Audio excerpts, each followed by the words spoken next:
Hey, girls. Happy Tuesday. Good morning, beautiful friends. My coffee this morning tastes real good. It's just extra special. I don't know. Hello. Cover that nonsense. All right. Well, happy Tuesday. We got more defeat coming up. The Israelites are kicking some bottom. All right. Israel defeats the southern kings. Something's all messed up here. All right. Joshua 10, 1 through 15. Adonai-Zedek, king of Jerusalem, heard that Joshua had captured and completely destroyed Ai and killed its kings, just as he had destroyed the town of Jericho and killed its kings.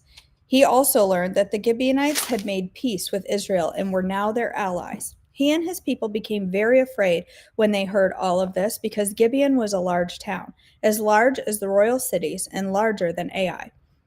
And the Gibeonite men were strong warriors.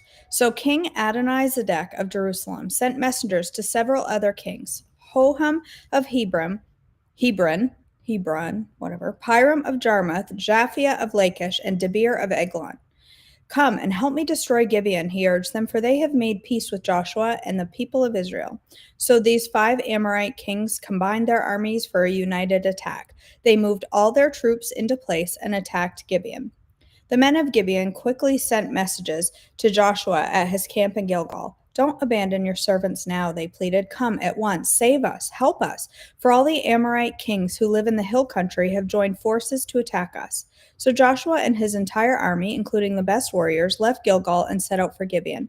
Do not be afraid of them, the Lord said to Joshua, for I have given you victory over them. Not a single one of them will be able to stand up for you.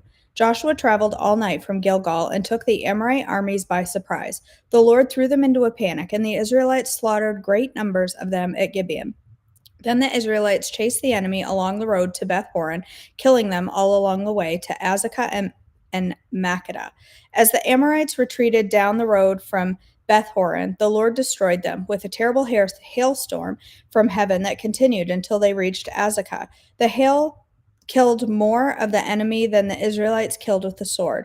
On the day the Lord gave the Israelites victory over the Amorites, Joshua prayed to the Lord in front of all of the people of Israel. He said, "Let the sun stand still over Gibeon and the moon over the valley of Ajalon." So the sun stood still and the moon stayed in place until the nation of Israel had defeated its enemies. In this event, not recorded in the book of Jasher, the sun stayed in the middle of the sky and it did not set as on a normal day. There has never been a day like this one before or since when the Lord answered such a prayer. Surely the Lord fought for Israel that day. Excuse me. Then Joshua and the Israelite army returned to their camp at Gilgal.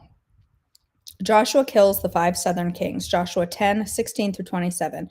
During the battle, the 5 kings escaped and hid in a cave at Makkedah. When Joshua heard that they had been found, he issued this command: cover the opening of the cave with large rocks and place guards at the entrance to keep the kings inside. The rest of you continue chasing the enemy and cut them down from the rear. Don't give them a chance to get back to their towns, for the Lord your God has given you victory over them. So Joshua and the Israelite army continued to slaughter and completely crush the enemy. They totally wiped out the 5 armies except for the tiny remnant that managed to reach their fortified towns. Then the Israelites returned safely to Joshua in the camp at Makkedah. After that, no one dared to speak a word against Israel. Then Joshua said, "Remove the rocks covering the opening of the cave and bring the 5 kings to me." So they brought the 5 kings out of the cave: the king of Jerusalem, Hebron, Jarmuth, Lachish, and Eglon. When they brought them out, Joshua told the commanders of his army, "Come and put your feet on the king's neck." They did as they were told. "Don't ever be afraid or discouraged," Joshua told his men. "Be strong and courageous, for the Lord is going to do all of this to your enemies." Then Joshua killed each of the 5 kings and impaled them on 5 sharpened poles, where they hung until evening. As the sun was going down, Joshua gave instructions for the bodies of the kings to be taken down from the poles and thrown into the cave where they had been hiding. Then they covered the opening of the cave with a large pile of rocks, which remains to this very day. It makes you wonder if anyone has like come across those remains, like, you know. Israel destroys the southern cities, Joshua 10:28 through 43. That same day, Joshua captured and destroyed the towns of Makkedah. He killed everyone in it, including the king, leaving no survivors. He destroyed them all. And he killed the king of Makkedah as he killed the kings of Jericho. Then Joshua and the Israelites went to Libnah and attacked it. There too, the Lord gave them the town and its king. He killed everyone in it, leaving no survivors. Then Joshua killed the king of Libnah as he killed the king of Jericho. From Libnah, Joshua and the Israelites went to Lachish and attacked it. Here again, the Lord gave them Lachish. Joshua took it on the second day and killed everyone in it, just as he had done at Libnah. During the attack on Lachish, King Horam of Gezer arrived with his army to help defend the town. But Joshua's men killed him and his army, leaving no survivors. Then Joshua and the Israelite army went on to Eglon and attacked it. They captured it that day and killed everyone in it. He completely destroyed everyone, just as he had done at Lachish. From Eglon, Joshua and the Israelite army went up to Hebron and attacked it. They captured the town and everyone in it, including its king, leaving no survivors. Then they did the same thing to all of the surrounding villages, just as he had done at Eglon. He completely destroyed the entire population. Then Joshua and the Israelites turned back and attacked Debir. He captured the town, its kings, and all of its surrounding villages. He completely destroyed everyone in it, leaving no survivors. He did to Debir and its kings and its king just what he had done to Hebron and to Libnah and its king. So Joshua conquered the whole region, the king and the people of the hill country, the Negev, the western foothills, and the mountain slopes. He completely destroyed everyone in the land, leaving no survivors, just as the Lord, the God of Israel, had commanded. Joshua slaughtered them from Kadesh Barnea to Gaza, and from the region around the town at Goshen up to Gibeon. Joshua conquered all of these kings and their land in a single campaign, for the Lord, the God of Israel, was fighting for his people. Then Joshua and the Israelite army returned to their camp at Gilgal. Israel defeats the northern kings. Joshua 11:1 through 23. When King Jabin of Hazor heard what had happened, he sent messages to the following kings: King Jobab of Madon, the king of Shimron, the king of Akshaph, all the kings of the northern hill country, the kings of the Jordan Valley, south of Galilee, the kings of the Galilean foothills, the kings of Naphoth Dor on the west, the kings of Canaan, both east and west, the kings of the Amorites, the Hittites, the Perizzites, the Jebusites in the hill country, and the Hivites in the towns on the slopes of Mount Hermon in the land of Mizpah. All these kings came out to fight. Their combined armies formed a vast horde, and with all of their horses and chariots, they covered the landscape like the sand on the seashore. The king joined forces and established their camp around the water near Merom to fight against Israel. Then the Lord said to Joshua, "Do not be afraid of them. By this time tomorrow I will hand all of them over to Israel as dead men.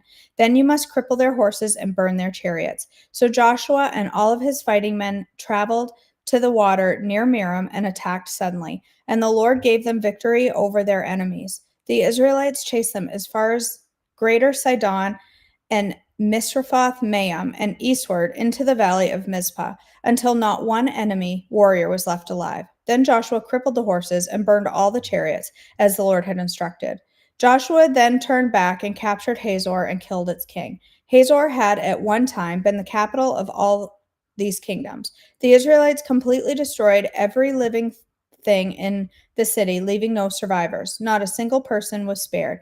And then Joshua burned the city. Joshua slaughtered all the other kings and their people, completely destroying them, just as Moses, the servant of the Lord, had commanded. But the Israelites did not burn any of the towns built on mounds except Hazor, which Joshua burned. And the Israelites took all of the plunder and livestock of the ravaged towns for themselves. But they killed all the people, leaving no survivors. As the Lord had commanded his servant Moses, so Moses commanded Joshua. And Joshua did as he was told, carefully obeying all of the commands that the Lord had given to Moses.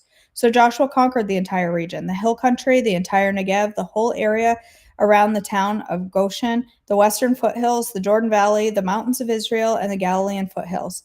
The Israelites' territory now extended all the way from Mount Halak, which leads up to Seir in the south, as far north as Baal Gad at the foot of Mount Hermon in the valley of Lebanon, Joshua killed all the kings of those territories, waging war for a long time. To accomplish this, no one in this region made peace with the Israelites except the Hivites of Gibeon.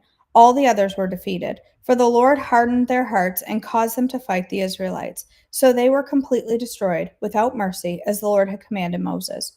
During this period, Joshua destroyed all the descendants of Anak who lived in the hill country of Hebron, Debir, Anab, and the entire hill country of Judah and Israel.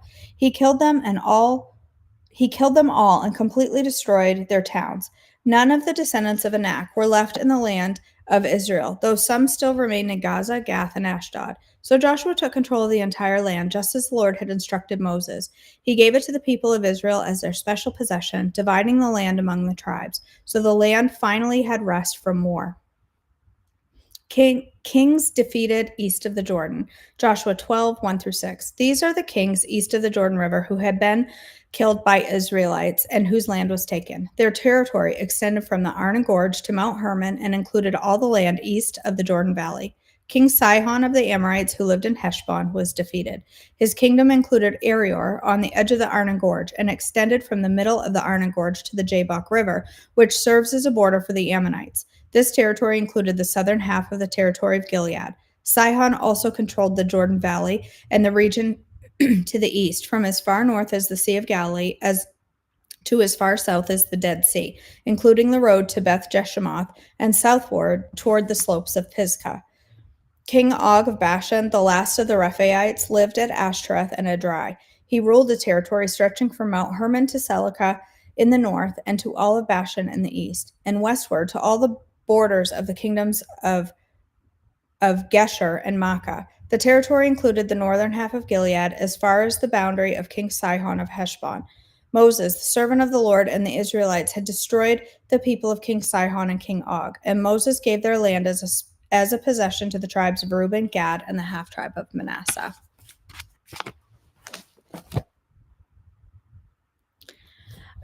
Kay, when I was reading that, I was thinking of you. I was reading some of those names of the towns and wondering, I wonder if Kay has been there. Like, it was kind of going through my mind. If, like, when you go there, are the names, I would imagine that a lot of the towns are named something different now. Does a guide, like, say, this would be, like, this king's territory, or... I think it would be a trip of a lifetime to go over there. That would be so cool. All right, we are on page 16 of our book, about halfway down. Imagine with me for a moment what it must have been like for those neighbors Elisha referenced. This widow and her 2 sons were going door to door, borrowing empty vessels, when they all seemed to have in their lives already was emptiness. Their plight, no doubt, was being talked about in their community. Everyone was wondering what this widowed woman, with her world crumbling around her, was going to do next. But this never crossed their minds. Borrowing vessels? Empty vessels? Why? Everyone's curiosity must have been awakened. They were likely discussing it among themselves. She and her sons felt like borrowed, empty vessels. Everything familiar was gone.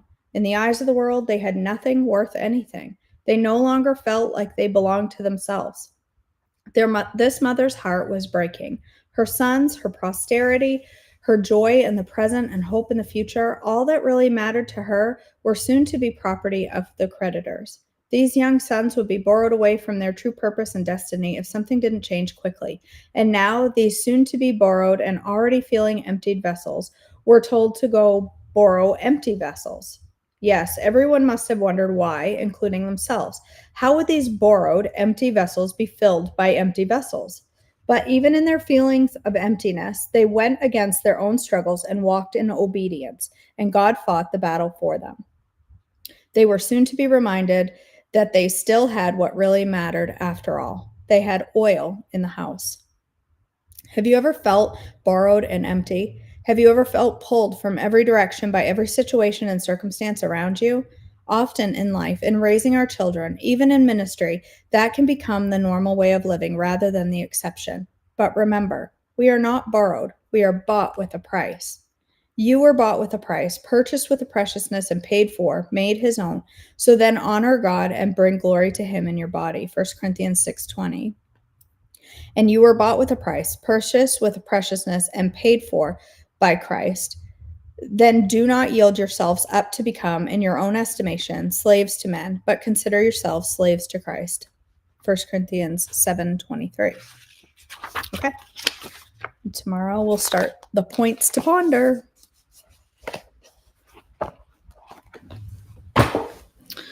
All right. The squeaky boy is a little not squeaky this morning. He's a little snoozy, is what he's doing. He's nanny poopying.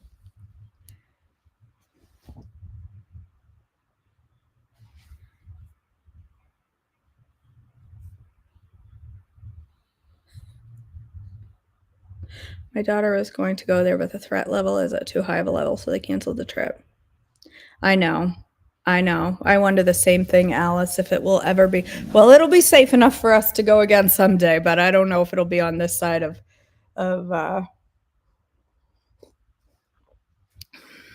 his rule. I don't know. I know. Mary Malone, late as usual. I always remember that line from VeggieTales where the guy said, "I'm not late. I arrived just when I intended to." We say that all the time around here. We're not late. We'll arrive just when we're intended to. All right, my sweet friends. I do sometimes too, Faith. He does it a lot these days. Like, that's his favorite pastime, isn't it, Bassie? Sebastian, can you say hi? I know your nose is tucked neatly under your tail. Can you say good morning? Good morning. Beaky. Sebastian Travis York. Can you say hi?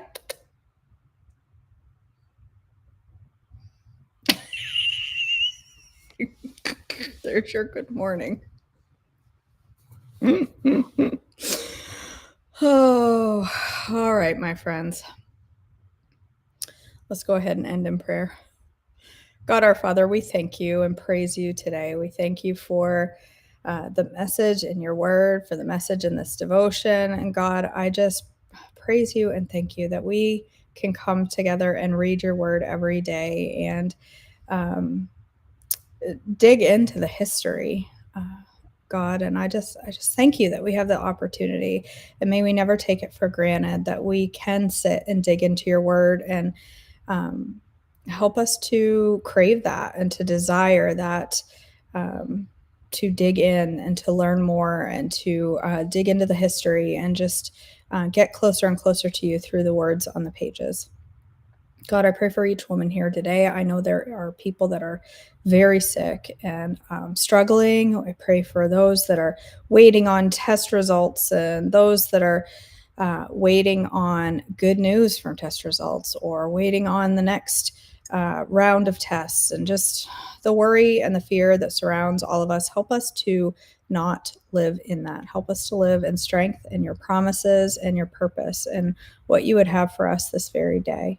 God, as we go through our day, help us to make choices that are honoring to you, that heal our bodies, that strengthen our bodies, that grow us closer to you, and to provide a healthy and strong home for the Holy Spirit. In your precious name, amen. All right, my friend. Oh, you want to see him again?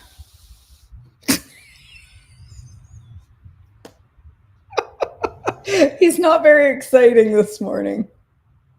That's all he does these days is sleep. Yeah. Sleepy old man is what he is, aren't you, buddy? Huh? Are you sleepy old man?